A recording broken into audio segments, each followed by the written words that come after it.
No spin, no bias, no censorship. I'm Dan Wootton. This is Outspoken Live, episode number 11. Race riots in Leeds.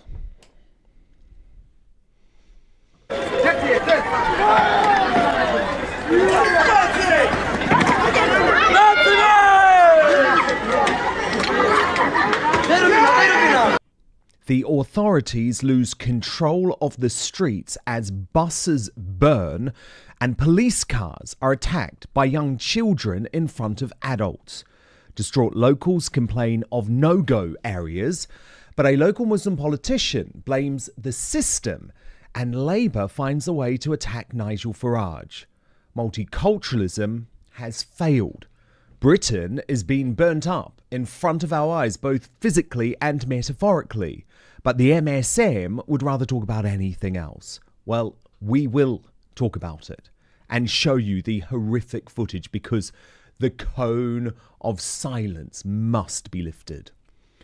Also, coming up today, senile Joe Biden digs his heels in as Donald Trump speaks for the first time publicly about the assassination attempt that nearly took his life. But at the RNC, Channel 4 News simply want to hound Nigel Farage and Liz Truss. I'll show you the astonishing footage and we'll debate with my superstar panel, Alex Armstrong and Nicholas Lissak. Then, the Uncancelled interview with my special guest, Sharron Davies, the Olympic swimming hero ahead of Paris 2024. Is women's sport safe from extreme trans ideology? She'll deliver her verdict.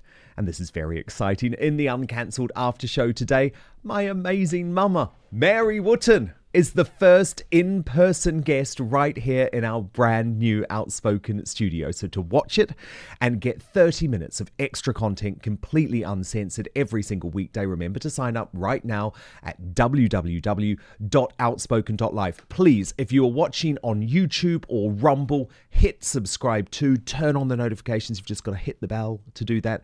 We need an independent media revolution to tell you the truth. So your support means everything.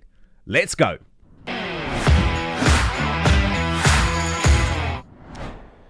It was impossible to see the horrifying pictures coming out of the Leeds race riots last night and think anything other than the UK has fallen.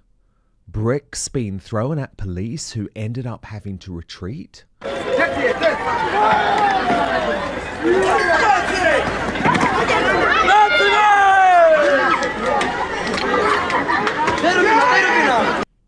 The city eventually burning down with no sign of law enforcement whatsoever after a relatively minor incident involving a family and authorities turned into an excuse for all-out violence.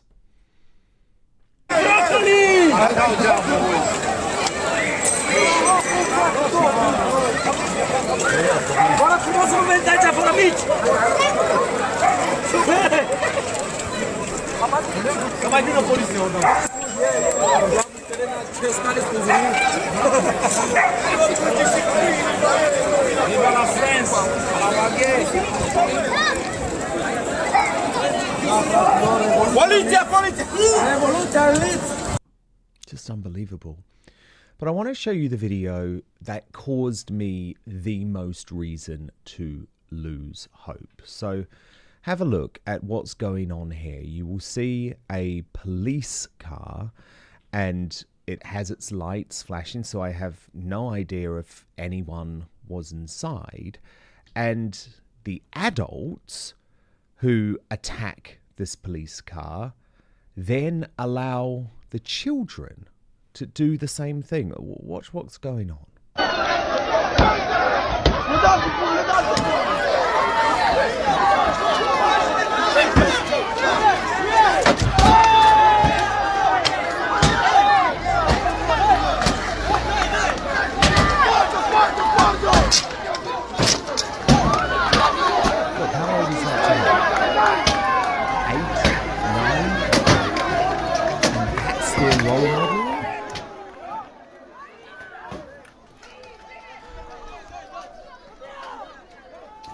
I'm sorry, to me, that is a broken community. What we are seeing there are not English values or British values. I mean, truly comes from another world. It's horrifying. And they keep going and going and going and allowing the children. There's a woman getting involved. Seriously, where is the morality? Where is the sense of what's right? And it so clearly isn't right. And it so clearly isn't Britain. And it is so clearly totally lawless. This was the video that upset me most, actually. And of course, this was all in the suburb of Hare Hills, where the violence was centred. And earlier today on GB News, a local from the community told how his home has become a no-go area. And he also explained how he was attacked very recently for wearing an England football shirt. And you say it's a no-go zone. Do you not feel safe? I don't feel safe. Nothing used to... I'm 59 years of age now. Nothing used to ever bothered me here. Nothing. A week and a bit ago, I was walking on the lane with my England shirt on and my England short. I try to keep as clean as I can, but you'll understand. Take that bloody bit of a different word than that England top off. Get out of our area. I've grown up here, we're born here. Well, just have to leave it there, Greg. And you say it's a no-go zone. Do you not feel safe? I don't feel... And of course you shouldn't feel safe. But the local councillor, Wootton from the Leeds Green Party, who, in fairness, and good on him for this, had tried to stop the violence and stop many of the new fires being lit, well, he seemed to blame everyone else. How it started isn't exactly clear. I mean, what's happened is an absolute travesty what's happened. Our community has been let down for so long, whether it's by the local government, whether it's by the national government, whether it's by the local authorities. Our community has been badly let down. Our community has been badly neglected. We've suffered massively from underinvestment. This sort of thing was just bubbling under the surface.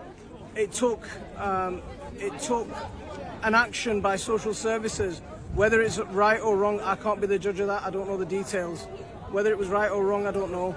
But that action sparked a gathering of people. The police had that contained. It was peaceful. It was noisy. I mean, there was a lot of criminal damage done, but it wasn't to this extent. Once the police withdrew, it encouraged the crowds to become even more violent, and this is when we've had looting taking place. A delivery van had all its fridges and everything else taken out and set on fire. This bus behind us, they were attacking this bus, so I got onto the bus, I got the bus driver off, I got the 2 passengers off, and I escorted them round the back away from the crowds to safety. But the thing is, this is our community, it's our neighbourhood. Whatever burns here is ours, it belongs to us. It's our neighbourhood that's being burnt down here. Now, if we don't stand up and take some pride in our own community and stand up and say, look, you can't be doing this on our watch, and the police and the social security, the social services and the government authorities can't be forgetting about us. They have to take notice of us because we're here, we're human beings, and we deserve to be treated like it. Have you had any update from police and fire brigade? I mean, the police did try and come back earlier on. A few hours ago, the police tried to come back, but they were being pelted heavily with bricks and bottles and all kinds of other things. Me and a couple of other guys were trying to protect the police, but when it got too much, the police had to back off. They just didn't have the numbers to try and control the crowd. Can you believe that is a suburb of Leeds? It looks like a war-torn nation in the Middle East. Nigel Farage tweeted, "The politics of the subcontinent are currently playing out on the streets of Leeds. Don't say I didn't warn you." And he's right, even if it prompted the predictable outrage from Labour politicians like Alex Sobel, the Labour MP for Leeds Central, who said the Reform UK leader was, quote, inflaming a situation with misinformation. Rubbish. Absolute rubbish. If everyone continues to be too terrified to talk about this mess and the abject failure of multiculturalism and unrelenting mass immigration, then we are going to lose the United Kingdom we so love. To react, it's time for our superstar panel.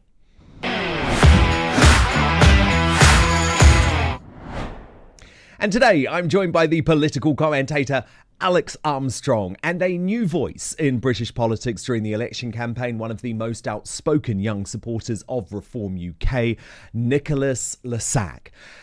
Alex, goodness me, these scenes were absolutely shocking last night, and it feels to me like the mainstream media are doing whatever they can to try and push this story into the background today. They're much more interested in the big technology outage, and they want to report much more on the people who are saying that Nigel Farage was somehow spreading misinformation.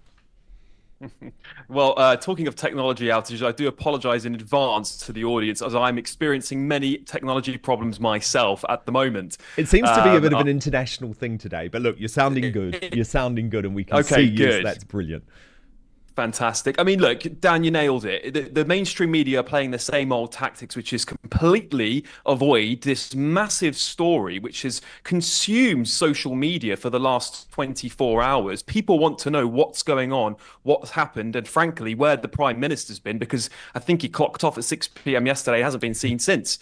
And, you know, Channel 4 haven't even put a story out on this. That is unbelievable. They are far more interested in it's completely unbelievable. They're far more distracted with trying to chase down politicians in America, and as you said, Dan, you know, worrying about this outage, which frankly no one in Britain can do anything about, than actually talk about a topic that is really at the hearts and minds of British people, which is what is going on in our country, what has happened in Leeds. But in all seriousness, Alex, just imagine if this had been England football fans or Tommy Robinson supporters at the weekend. It would be completely dominating every news broadcast and every journalist's agenda in the whole country. The reality is they know if they talk about this situation in Leeds, it actually opens up a far bigger can of worms.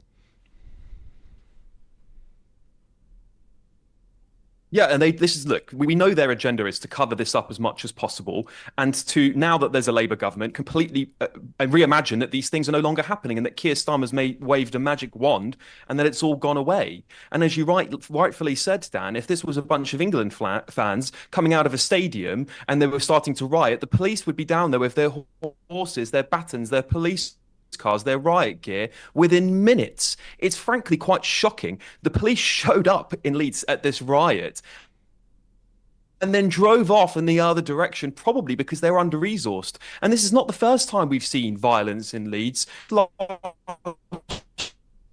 know, and we saw high streets stealing from jewellery stores and other places.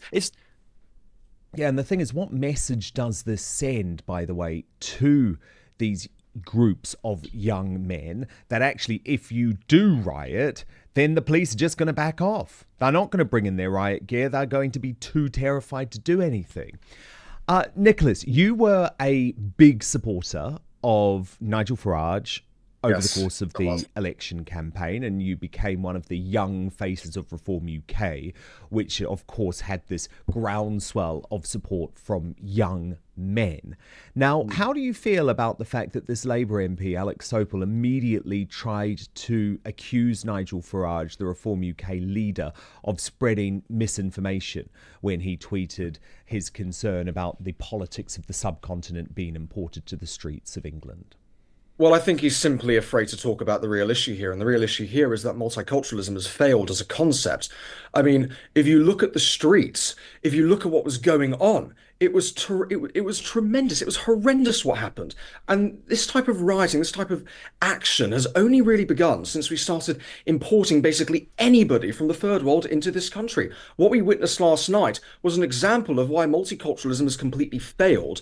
And, you know, so of course, it's a Labour MP. You know, they're relying on these people for their votes. But, you know, I think we need to go further.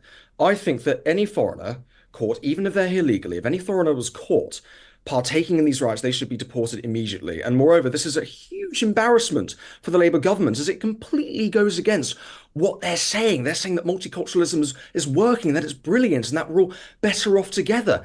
That's not the case. That's not the case at all. And the fact that we're afraid, that Labour MPs are afraid to talk about the real issue here is deeply concerning to our democracy, quite frankly. Deeply concerning.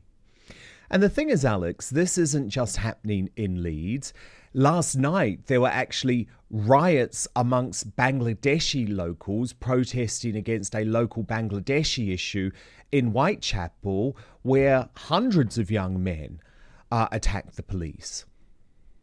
Yeah, look, this is a UK-wide problem. We can't isolate it to one part of Britain, because we know that this has been something that the UK government has spread immigration across the country. It's not just, unfortunately, concentrated in one area so we can focus in our cities. But the reality is, Dan, is that the failure of assimilation goes back 30 years since Tony Blair opened the floodgates, and that has been perpetuated by Tory government after Tory government, who have, even though we have voted in election after election to lower immigration and solve this problem, have still not managed to get the message from the public, hence why young people like Nicholas are turning to reform in their droves. I wonder whether Keir Starmer deliberately left the Vote to 16 bill off, because the reality is many more young people are turning to reform than people think they are. But, Dan, you're right. This is a problem across the country. And look, I was born and raised in London. I can't afford to get a home here. We are at a housing crisis, a policing crisis, a healthcare crisis. The crisis just goes on. It's just a national crisis at this point. And we can't keep on welcoming people into our country that don't share our values as a beginning point of immigration. We must take people from countries that share our beliefs. And that is one of the biggest parts of the failure of our immigration system over the last 30 years. And it's not going to get any better. And Nicholas, do you get a sense from your friends, from your peer group, from young people at university, that there is a shift towards Farage and Reform UK in the same way that we've seen that shift happen towards Le Pen and Bardella in France? Because usually you would expect universities, and I know they usually are, to be a hotbed of wokery. But is there a change? Well, look, I've had my fair share of people accuse me of being every Istanphobe under the sun since I declared for reform. And join the club. I'm quite frankly used to it at this point. But I have had as many people, who've called me these horrible names, who actually have no idea who the hell I am, and they just go out and say this horrible stuff about me. I've had just as many people, if not more, young people like myself, perhaps even younger than me, going down to 15, 16 years old, contact me and say if they could vote, they would vote for reform because they are sick of this woke political correctness. The fact we can't talk about the real issues in society because our government, our Home Secretary is far too afraid to talk about what's really going on. This was an absolute failure for her, and she should resign. She's as bad a Home Secretary as her husband is at dancing, so very terribly. And quite honestly, young people in their droves are turning to reform. When I was at the NEC rally, I helped set that up. I saw so many young faces, so many young kids there. Some guy even brought his newborn baby with him, which was astounding. But there were so many young kids there who were inspired. And they told me, I spoke to a couple of them, I spoke to quite a few of them, and they all said the same thing. The uniparty that governs us, the Tories and Labour, they do not have the British people's interests at heart. They don't really care about the British people. They're infinitely more concerned with foreign policy, as we saw with Keir Starmer. He is right now talking to all the Eurocrats along with King Charles instead of actually addressing what's going on in his country. The country is totally falling apart, yet for some reason Labour, which appears to be a workers' party, doesn't care about the workers. They care about prolonging foreign wars. They don't care about investing in our communities. And so I think a lot of young people who have grown up in the shadow of Blair and Conservative failure are turning to reform because they view reform as their only hope, their only salvation in the future. And I think we're going to see things change even more. I think we're going to see infinitely more young reform support. And I'll tell you right now, it's growing. It's growing immensely. In fact, there are a large group of young reformers, so large, in fact, that we're now petitioning the party to set up a youth wing, And we're also petitioning to have a bit at the conference. So youth speakers, young speakers can come up and inspire the next generation. Because I think one of the most important things that the party has to do is to get the youth vote out, especially in the locals and especially in 29. imperative. And you know what? We will. We will. It's going to happen. It's going to Well, happen. indeed, look at Bardella in France. And I hope Reform look at someone like you and think, actually, this is someone who we need to be embracing that youth vote and helping to prove that our party is not just for the old blokes, you know? Alex, I think one of the biggest concerns when you have these types of race riots is that the authorities and the politicians say, we can't speculate. Please don't talk about why this happened. And I've seen that a lot today from politicians and even from the local police. And to me, that is all about shutting down this conversation, because they never say that when they're talking about anti-lockdown protesters or football hooligans or Tommy Robinson supporters. So why do they say don't speculate anytime there's some sort of issue of race or sectarianism in what's causing very obvious violence? Because let's just state the facts here. We've looked at all of the videos. I haven't shown you all of them because I think some of them will end up being used in court. But there was a particular group of young Muslim men who were responsible for this violence, including, by the way, literally setting double-decker buses on fire.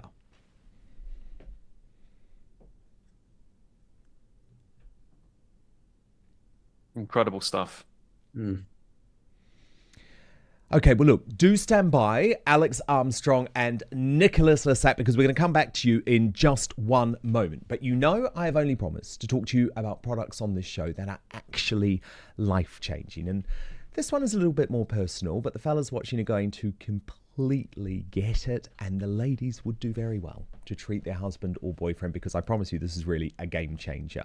So us men want our grooming routine to be a one and done deal, with the days of using the same trimmer for your face and other parts of your body now over. And that is all thanks to our friends at Manscaped. They've come up with the ultimate package to keep your hairs trimmed from 12 to 6, if you get what I'm saying. So I'm introducing the Beard and Balls bundle, featuring the Lawnmower 5.0 and the Beard Hedger. Now, it's not this sort of lawnmower, folks. That's not what I'm talking about, okay? What I mean is whether, you need to get precision trimming, put it that way, for all the sensitive areas. So I'm talking about a trimmer for the moneymaker, another for the boys downstairs. This trimmer gets it right the first time, being gentle on the skin in all the delicate places. With 2 interchangeable skin-safe blade heads, you can choose between a precise trim or a smooth finish. And did I mention it's waterproof, so you can trim in the shower and avoid making a mess everywhere. Perfect for those of us who appreciate efficiency.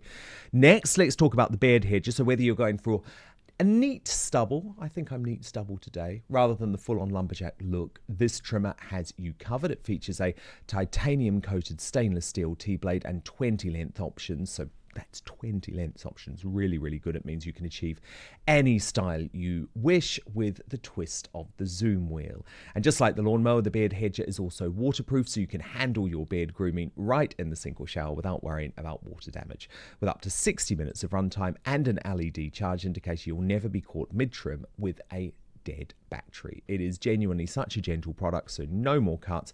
You'll keep your loved one happy, and using this product will really increase your confidence too. And the brilliant thing is, today you get 20% off and free shipping if you use the code Outspoken at manscaped.com. So that's 20% off and free shipping simply using the code Outspoken at manscaped.com. No more juggling multiple tools or dealing with subpar results, just efficient, effective grooming wherever you need it. For the premium grooming experience, trust Manscaped. But now, back to the show, and let me return to Alex Armstrong and Nicholas Lissak. And of course, huge developments across the Atlantic, where Joe Biden is under the most intense pressure to give away the Democratic nomination, but he is digging his heels in. And this comes on the back of just a spectacular speech from Donald Trump last night, where you could really get a genuine sense of how the failed assassination attempt has changed his entire demeanor. Watch what happened on stage at the RMC in Milwaukee when he spoke about the exact moment where he was shot. and felt something hit me really, really hard on my right ear. I said to myself, wow, what was that? It can only be a bullet. And moved my right hand to my ear, brought it down. My hand was covered with blood, just absolutely blood all over the place. I immediately knew it was very serious, that we were under attack, and in one movement proceeded to drop to the ground. Bullets were continuing to fly as very brave Secret Service agents rushed to the stage, and they really did. They rushed to the stage.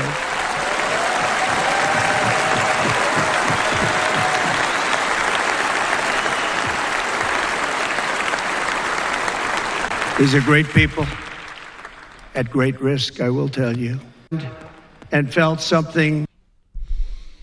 Wow, what did you make of that speech, Alex?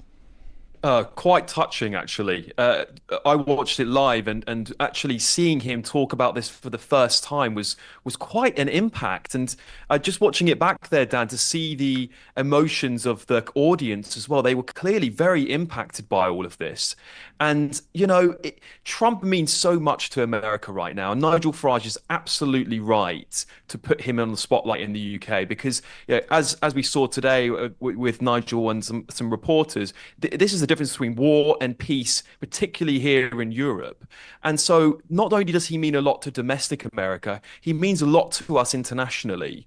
And to see what happened to him due to the nasty and dangerous rhetoric that is constantly being spewed out by the mainstream media and the left-wing Democrats who still haven't repented for saying these nasty things over the last 8 years, even calling him Hitler and fascist and a danger to democracy. It really says something about America. But I'm now in no doubt that Donald Trump will win this election and he will turn the tide back. That's what we need. We need a strong leader for the West.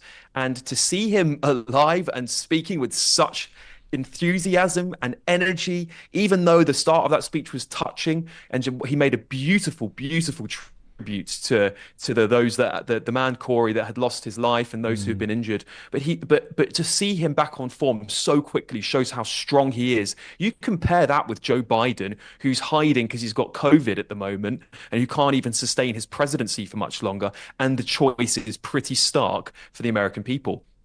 I mean, the 25th Amendment should absolutely be enacted when it comes to 100%. Biden, because how on earth can they say you're not mentally capable to run, but you're mentally capable to have your finger over the nuclear button? I think the MSM and Democrats have really shamed themselves over this. But look, speaking of the MSM, I want to show you this clip. I mean, it's hilarious. Channel 4 News, woke Channel 4, we know what they're like, but look at the massive story that's going on in the US with both Trump and Biden.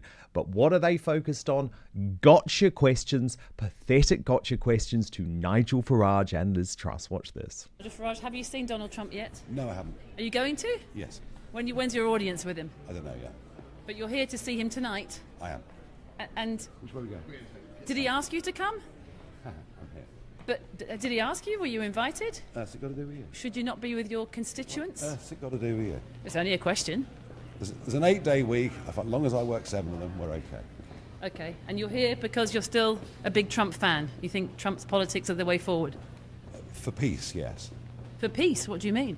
I think peace comes through strength, not through weakness. And I think his 4 years were a good 4 years in terms of foreign policy. Far better than anything we've seen since with Joe Biden. Thank you. Why you're here? Have you met President Trump? Are you going to speak to President Trump? Are you? We're Channel 4 News. Have you met President Trump? Are you going to speak to President Trump? Why are you here? Liz Truss, why are you here? Liz Truss, I mean, it's a simple question. Why are you here? Are you coming to actually see President Trump or just to be here to soak it all up? Would you not want to say? You're actually here. You bothered to come the whole way. I mean, I just despair about the state of our mainstream media, especially with the complete harassment of Liz Truss. And Nicholas, I just saw before coming on air a tweet from the truly repulsive Marina Purkis, who is one of these members of the Be Kind left mob who is everything that she claims her enemy are. She has just written about Liz Truss. Dear Liz Truss, you're an embarrassment, a stain, someone we collectively hope to ignore and forget. Please do yourself and the people of the United Kingdom a favour and F off into oblivion, which tells me that the British left, Nicholas, have learned absolutely nothing from what happened to Trump at the weekend and the danger of that sort of subhuman rhetoric being spread about our politicians. No, they haven't, and I don't think they ever will. And of course, the Be Kind crowd are actually often the most toxic, the most rude, the most vile. You know, I've had people with hashtag Be Kind in their bios calling me the most disgusting, despicable, horrendous things. No doubt you have also been subject to this horrendous abuse, Jack and Alex. And you know, even in the States, you have these so-called Be Kind people who keep saying that they wish the bullet had been an inch closer. You have Mark Hamill pushing a QAnon-level conspiracy theory that I like to call Bluanon, that Trump actually faked the shooting. You have Joy Reid having breakdowns over the fact that Trump wasn't killed. You have NBC pulling shows because they're afraid that Morning Joe, I believe it's NBC, that Morning Joe is going to not condemn the assassin and actually praise him. It is horrendous. And the demonization of people on the right by people on the left is only getting worse. And I'll tell you right now, circling back to what I said earlier, a lot of young people are very afraid to come out in support of reform because they are utterly terrified of the demonization. We saw this at the NEC when, after the event, some children who had their photos posted who were attending there, good, patriotic, young British kids who were, enthusiastically supporting, politics at their age. At their age, I was only obsessed with cartoons. They had their photos posted online. They were effectively doxxed, and they were called Nazis. They were referred to as members of the Hitler Youth. And I must say, these people, they have no shame. The British left have absolutely no shame. When they're willing, there's one thing going after Donald Trump. And you know what? It was absolutely horrific what happened to him. I watched the shooting live, and I was deeply affected by what happened because if June 16th, 2015 changed my life forever, if it hadn't been for that moment when Trump descended the escalator, God knows where I'd be right now, because he got me interested in politics. So that greatly affected me. And I was very heartened to hear that he was okay. But the demonization of figures on the left, if that had happened to Joe Biden, I wouldn't support it. That's absolutely despicable. Even though I despise Joe Biden's policies, I think he is an incompetent president. I think the cabinet need to invoke the 25th Amendment as soon as possible. I mean, heck, he doesn't even remember who his wife is. He was caught trying to kiss another woman recently. Absolutely. But you're not telling him to F off into oblivion, which seems to suggest political violence. So I think Marina Purkis should be absolutely ashamed on herself. And she should be. The MSM continue to book her on their shows, then you'll know that they have a total double standard, although we know that already. Of course. Brilliant superstar panel. Nicholas Lissak, Alex Armstrong. Have a wonderful weekend, and we will speak very soon. Now stand by, because Sharron Davies is with me in just 1 minute ahead of Paris 2024. But first, what's so important to me about being independent is that I'm only going to tell you about products that I use and believe in. So, Verso, you've got to hear about this. As I entered my 40s and started to realize that I needed to stop the aging process as much as possible, I decided to prioritize my health and focus on staying sharp and fit. So I'm exercising virtually every day, taking my nutrition seriously with the 16-8 fast. But scientists like David Sinclair have proven we can now reverse aging with interventions that actually go beyond healthy habits. So I wanted a product that would enhance everything I was already doing, but also one backed up by solid evidence. So I chose to use Cell Being by Verso, which has scientifically proven ingredients that fight the effects of aging by increasing NAD+ levels, which is the stuff that powers every cell in your body.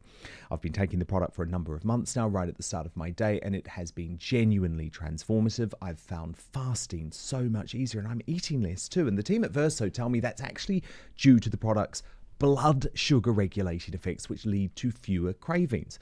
I'm sleeping better, waking up with more energy, and feeling happier too. So I'd love you to experience this product, which has taken years off me. So Verso publishes third-party testing from each batch produced to guarantee you are getting what you're paid for, and I'm very excited to say that to Mark. Verso being the first ever sponsor of Outspoken, they have a very special offer for you. If you head right now to buy.ver.so/outspoken, you will save 15% on your first order. All you need to do is use the coupon code Outspoken. I'll put the link in our YouTube and Rumble description. But to repeat, bui.ver.so/outspoken using the coupon code Outspoken. But now, back to the show, and I'm delighted to say our Olympic swimming star and women's rights champion, Sharron Davies, is here for the Uncancelled interview.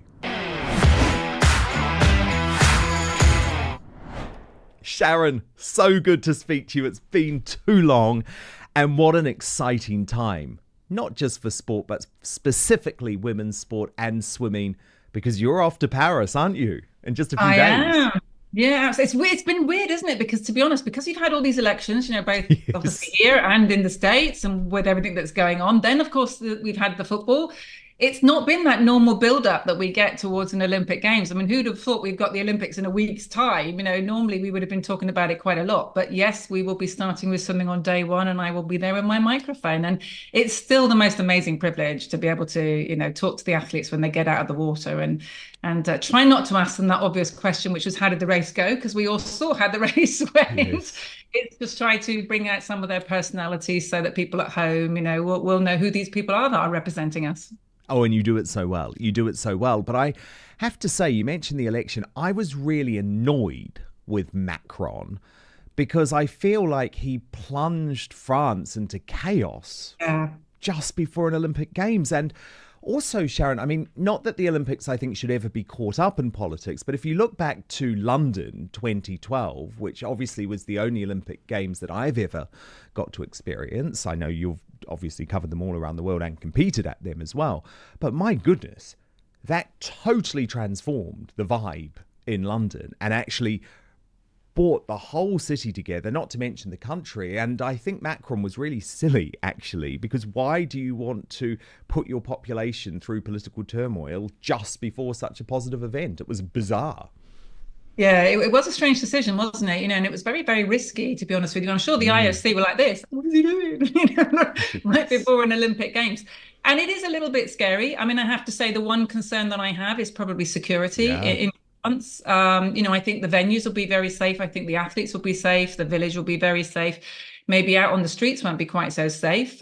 We know the French, they are a republic. They love a demonstration, and I'm sure that there will be a few of those, and hopefully, the French will be on top of it. I know they're moving an awful lot of police in, and their security is very important. But we've just seen a couple of policemen this week, I think, have been stabbed, haven't they? So there will be some issues, and it's important that we're all very vigilant when we're out there. Yeah, please be careful, because France is not in a good place. I mean, we were speaking earlier in the show about the shocking race riots in Leeds here last night, but actually it feels like France is already ahead of us in terms of that constant violence, constant threat, lots of rapes and attacks on women. So do be safe over there, because I think it's worrying times for France. But what is your take on our chances? Do we have strong hopes in the pool? Of course we do. So in Tokyo, a very, very different Olympics. You mentioned about, London obviously was the best Olympics ever. I've done 12 so far. So this will be number. Oh my God. That's amazing. Incredible. Hey, my first ones I was 13. It was a long time ago, but they're all different. They're all really unique. Without doubt, London was the best in 2012. We did an incredible job. We had 8 medals from Tokyo, and 4 of those were gold. And, as I said, we start on day one. We've got Adam Peaty that's going for his 3rd consecutive 100-meter breaststroke win. We've never had a British swimmer that's done that. So that's pretty impressive. After taking some time out to do a bit of Strictly and to, find himself again, he's back in the water. He's going to have a Chineseman chasing him down over the last 10 meters like you will not believe. So it's whether he can actually hold it together and not spin his arms too much. We've got men's 4x2 who just missed the world record earlier this year, men's 4x200 meters. We've got world champion Matt Richards. We've got Duncan Scott going, who's got a big old handful of Olympic medals, but never an individual gold, which he very much wants. Ben Proud, one of the fastest men in water on the 50 meters freestyle, will be up against Caleb Dressel from America, who's back in the water again. Yeah, I mean, I think there's no reason why we can't do as well as we did 3 years ago in Tokyo. And that was a strange Olympics, doing my interviews 20 meters apart with masks on and hardly being allowed out of my room for 3 weeks.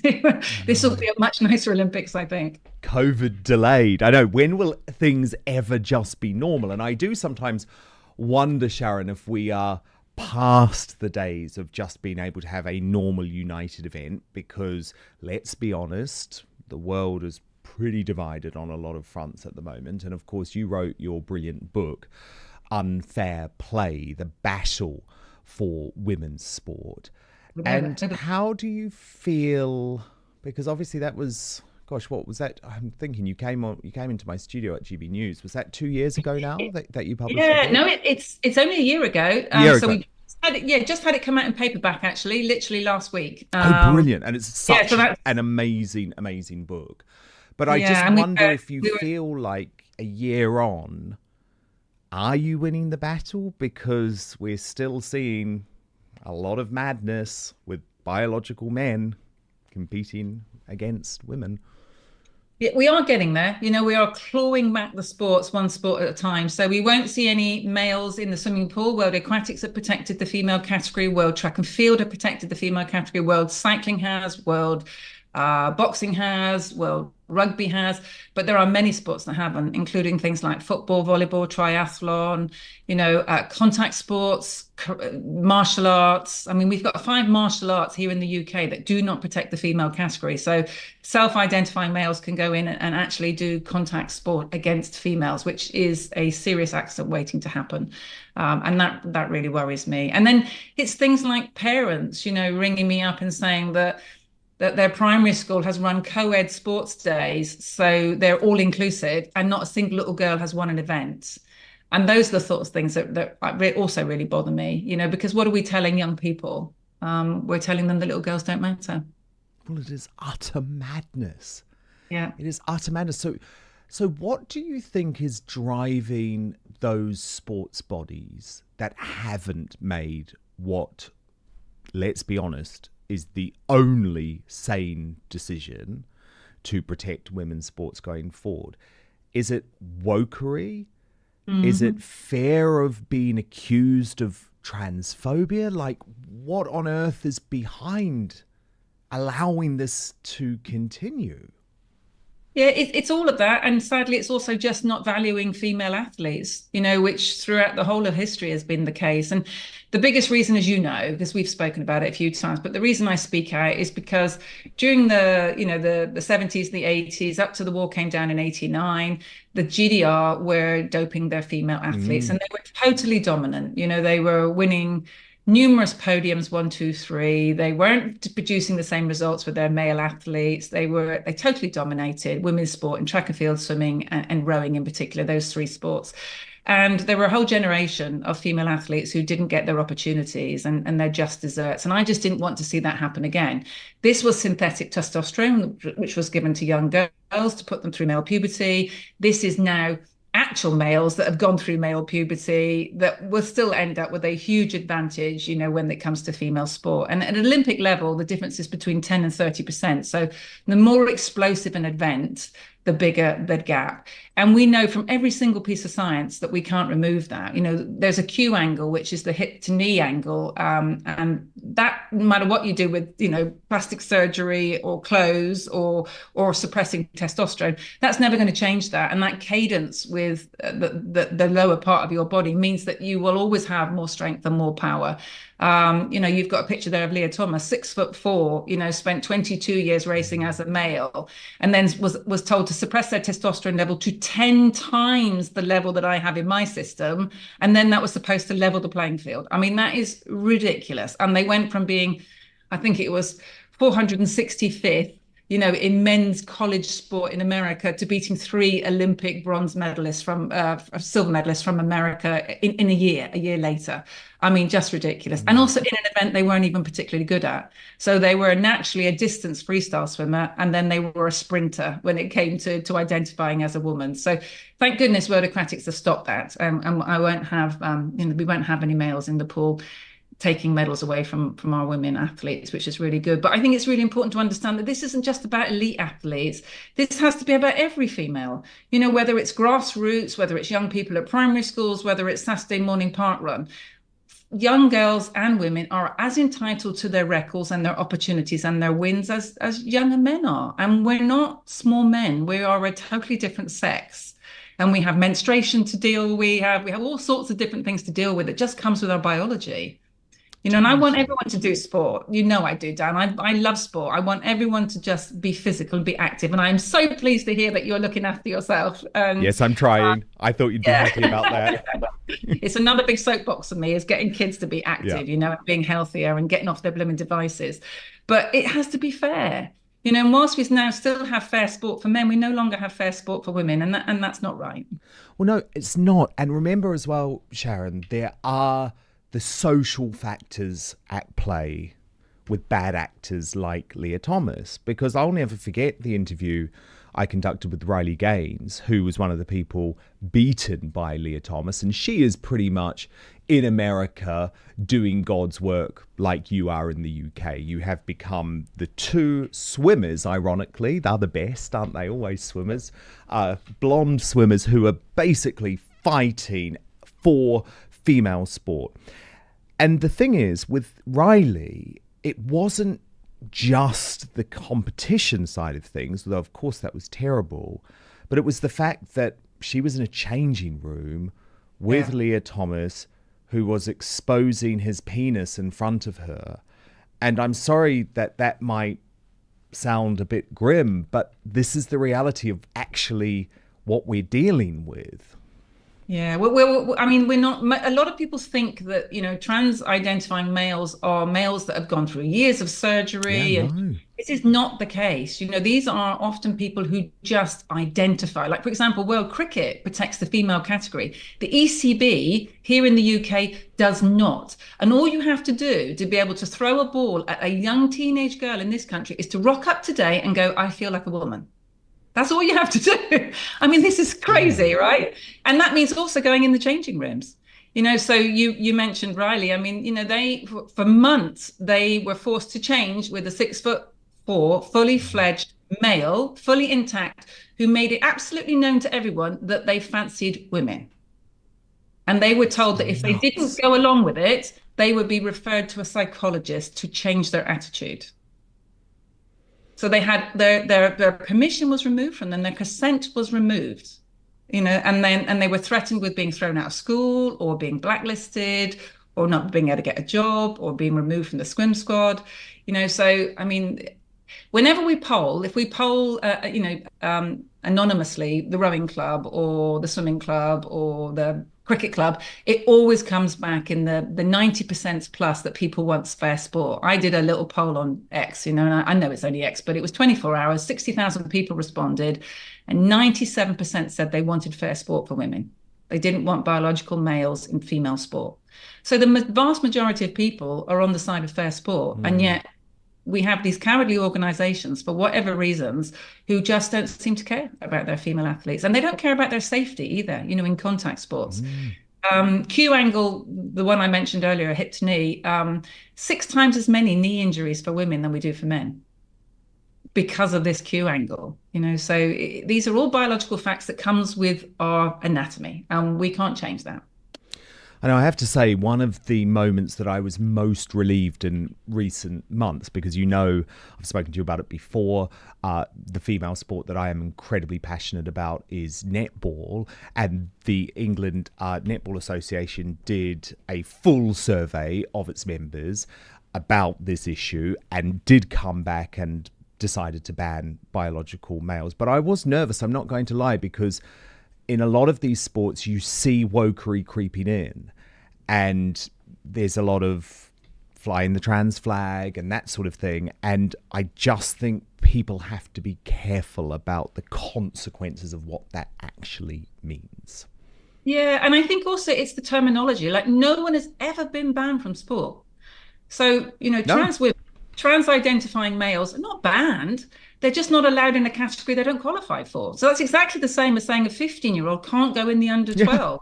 Exactly, all weight categories. Yeah, an able-bodied athlete is not allowed to go into the Paralympics, or a heavyweight isn't going to say, well, actually, I feel like a lightweight today, and I'm going to go in here and knock 7 pounds out of you. That is the point. They're not banned from sport; they're just not allowed in the category they don't qualify for.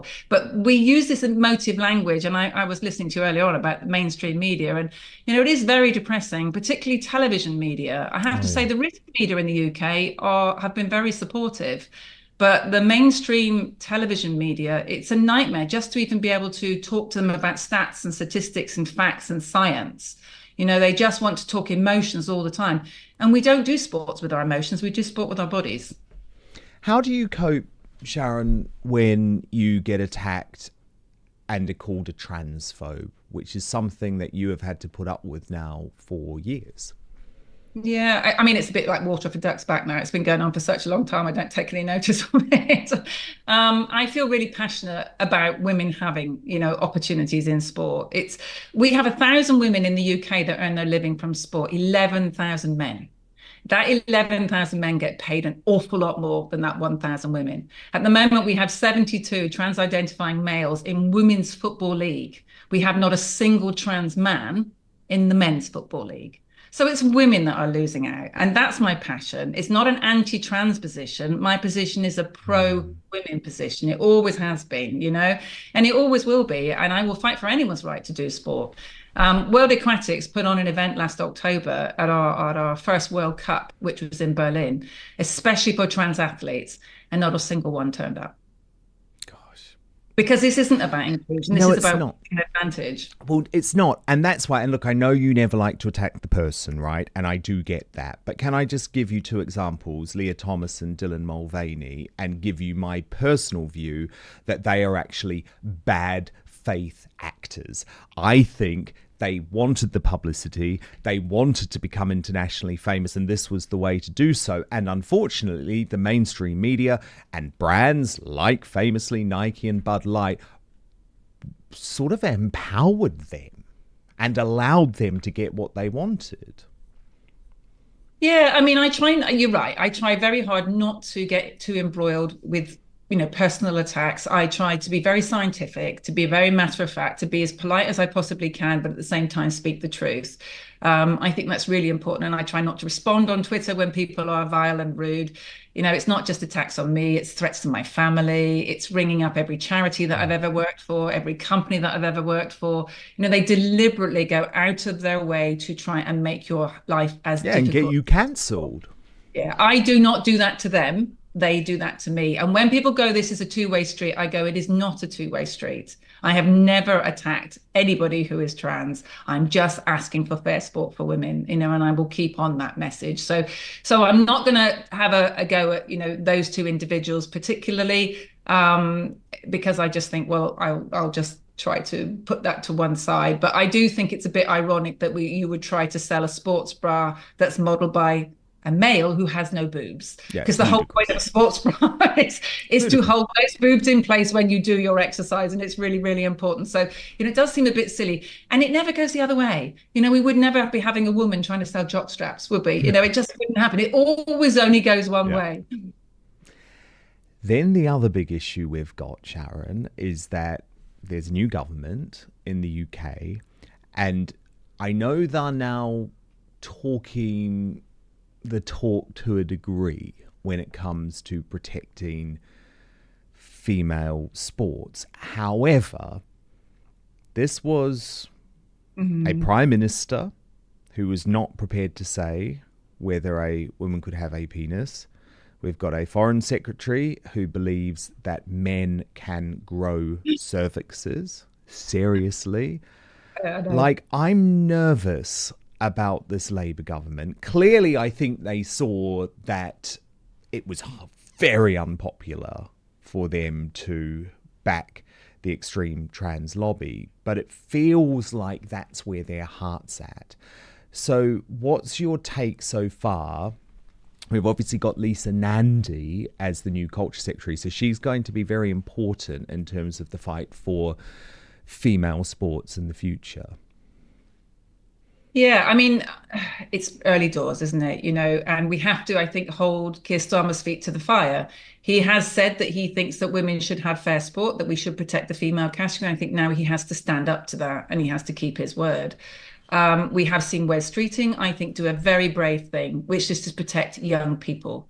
Young people cannot make the sort of decisions that adults make. They just don't understand the consequences of taking a puberty blocker and a cross-sex hormone, which will change them physically for life, particularly young women, because there's no going back once you start to take testosterone. And I know that from personal experience, having watched those poor young East German girls being pumped full of it, okay?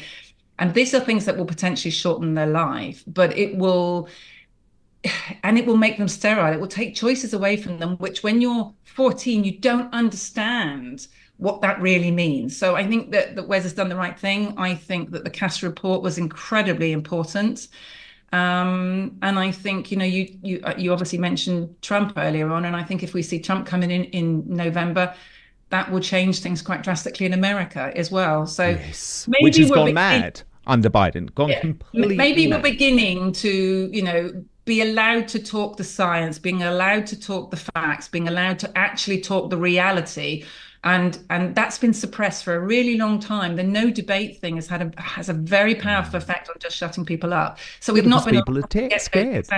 Yeah, people are scared that they're going to be called a transphobe, and as a result, they don't want to have the conversation. And by the way, Sharron, you are being very modest, because of course we should point out that if it wasn't for the terrible doping that went on in the 1980s, you would be an Olympic gold medalist. So it is extremely frustrating, isn't it, when cheating goes on, and that's why cheating has to stop. And there are times when it really sort of irks, but I have friends that were fourth behind 3 East Germans. That would be so bad. Their whole lives, Dan, would have been different. They would have had a totally different life. And those are the people that I'm kind of fighting for, because nobody fought for us. Nobody stood up. The IOC ignored it for 20 years. And even when the wall came down and all the documents were available and there was court cases going on in the unified Germany, they still didn't acknowledge what they did. So, the fact that they're doing it all over again to women's sport really, really annoys me. And I have not a lot of time for the IOC. Sharron, I just want to show you a headline from the Mail, which I saw earlier, because it really angered me, but I want to know what you think. So this is about Sam Smith, and it says, "It was the worst. Sam Smith reveals they were unable to walk after horror skiing accident that left them with permanent damage and anxiety." Now, I'm big on the English language, right, Sharron? It doesn't work. It doesn't work. What is this they, them thing? Are you in the camp of we should just use whatever pronouns someone wants? Or are you more like Megyn Kelly, who says, actually, no, I'm going to call Leah Thomas a he. I'm going to call Dylan Mulvaney a he, because otherwise we're denying science. I try to box clever on this. I try not to call them he or she, and I try to just refer to them as Dylan Mulvaney or Leah Thomas. I definitely now talk a lot about trans-identifying males and trans-identifying females, because I think the general public have got really confused and they don't quite understand what you're talking about. So when I'm referring to sport and physiology, I try to say trans-identifying male, so we know that they know that I'm talking about a male, or I use the word biological male, again, so we know. I mean, I'm just frustrated that we've not got around to clarifying the Equality Act, because when that was written in 2010, without a shadow of a doubt, sex meant biological sex. And now that has been deliberately muddied, so we don't know what the hell we're talking about, and that's a really important thing to do. There's one thing that I would like to see Keir Starmer do. It's to do what the Conservatives were going to do, which was to clarify the Equality Act. And then we can actually we could protect sex discrimination laws. At the moment, we can't do that. And women are losing out all over the place because of that. Yeah, totally. I mean, look, in the past, I took a similar stance to you, and I just thought I'll avoid it altogether. But I have actually become more hardline on that over the past couple of years, because unfortunately, Sharron, I believe there are a lot of people who are doing this simply to bring attention to themselves, to deny science, and I can't do it anymore. So one of the reasons I really am so proud of being independent now is that I don't have to go along with the Daily Mail saying to me, you can't call Sam Smith a he, because I know Sam Smith is a he, you know? The one I find the most offensive is when we have males that are raping. Males that are committing crimes against women. I find this offensive, that they will have a middle-aged man who has a sexual fetish about dressing up as a woman, committing rape, which can only be committed by a biological male against a female, and then that crime is being written down as a female crime. Yes. To me, that is obscene. And well, a woman cannot commit a rape. No. It's physically impossible. That's, we're giving more sympathy and credence to the perpetrators of the crimes than we are to the victims, who've now got to refer to this person that's raped them as a she in court. And to me, that is outrageously wrong. And we saw that with Isla Bryson, didn't we, in Scotland? Yeah, absolutely. Adam Graham. You mentioned Graham, not Isla Bryson. Yeah, exactly. You mentioned non-binary. I don't believe in non-binary. I'm like you. I think it's, it's a bit of a narcissistic look at me. And that is the world that we're in, with social media now. We've got to that point, really. And we've got to the point now with young girls, if they don't fit into a particular framework, if they don't all look like mini Kim Kardashians, then they can't possibly be girls. I spent my youth climbing trees, training with the boys, thinking of chlorine with short hair and broken teeth. I would have been exactly that person. They would have gone, well, you don't look like Kim Kardashian. Go start taking some cross-sex hormones. And by the way, me on the other side, Sharron, as a young gay boy who wanted to hang out with the girls and play with Barbies, I am utterly convinced that my poor parents would have been told by some woke teacher, oh, you should consider whether he wants to be a girl. Absolutely not. Absolutely not. Hormones run wild. Yeah, and nothing should even be considered until you're 18. We've gone backwards. We spent the 80s, I'm older than you, Dan, right? So we spent the 80s moving away from stereotypes, telling women they could be anything, do anything. And now we're putting everybody back into boxes again. And that is the stupid thing about this. I believe anyone should be able to be whatever they want to be as feminine, as masculine as they want to be. But you cannot change your biological sex. Whatever sex you are born, not observed, whatever sex you are born, you will remain for the rest of your life. And medicalizing people to fit into stereotypical boxes that society is creating, not nature, is a mistake that in many years to come we will look back on and be horrified about. Well, look, I thank God that, and maybe this is the wrong term, but that you had the balls to stand up for what you believed in, because believe me, when you started doing it, Sharron, no one else was. And you took so much flack. I saw it. I saw the attacks in the mainstream media. And actually, the other woman who did the same thing was J.K. Rowling. And history will prove that you were both right. And I know she's not so focused on the area of sport, but it's a very similar battle that she fights. She is a hero. Domains. She could keep her head down and say and do nothing and just spend all her millions. Exactly. And she chooses to stand up for young people. As do you. But have a wonderful time in Paris. When do you head off? I'm off next week, and we start, I think we have the opening ceremony, I think it might be Friday, and we start on the 27th. So swimming is obviously that first week, and cheer our guys along, because they've worked incredibly hard and they will do us proud. Well, I will be watching. Sharron Davies, so good to speak to you. Thank you for coming on Outspoken. Now, stand by, because right now, something very special. My first in-studio guest is probably the most important person in the universe, my mother, Mary Wootton. So we're going to do this over on the Uncancelled Aftershow, because it's very important to me that we have a safe space, not patrolled by big tech, where censorship and control run deep. So if you head right now to www.outspoken.live, our membership section, you will get a half hour of extra content every day, every single day. So at this stage, we come off YouTube and Rumble. We move to our own platform. My mama is going to answer your questions now. She's going to share lots of photos of me. I'm expecting to be very embarrassed, but I'm super excited about it. We're also going to have a round table for Outspoken members on Monday as well. So if you want to be part of that, all you have to do is sign up at www.outspoken.live, drop us an email, and you can be part of our second ever Outspoken roundtable on Monday, where I get to talk to you and hear what you think about the big issues in the news. Remember, we are back Monday, and we are live every weekday at 5 p.m. UK time, midday Eastern, 9 a.m. Pacific. Please do hit subscribe right now if you are watching on YouTube or Rumble. Click the notification bell, because that means you'll be alerted when we post new content. And most importantly, I promise to keep fighting for you. See you on the after show.